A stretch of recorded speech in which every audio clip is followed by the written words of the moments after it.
Ini cacing, jangan buang. Pula, kenapa jangan buang? Yalah, tadi semua suruh buang. Tak boleh, tak boleh. Ini cacing, Ma. Tu cacing elok untuk tanaman. Nanti tanam bagus. Macam mana pula? Mak El, awak pun tak tahu kah? Hai, saya pun tak tahu lah. Ini surat dari Cikgu Jasmine. Opa tanda je tak setuju. Lepas tu tanda tangan. Ipin, bagilah. Lalu. Nanti, jawab ini dekat-dekat dulu. Apa benda yang besar, boleh bergerak dan banyak putih? Angsa besar? Ya kah? Mana? Tepi.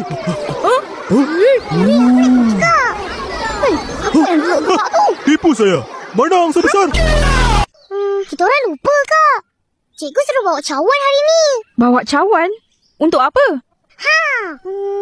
Entah. Untuk apa, Ipin? Ini boleh. 2, 3 cawan cantik.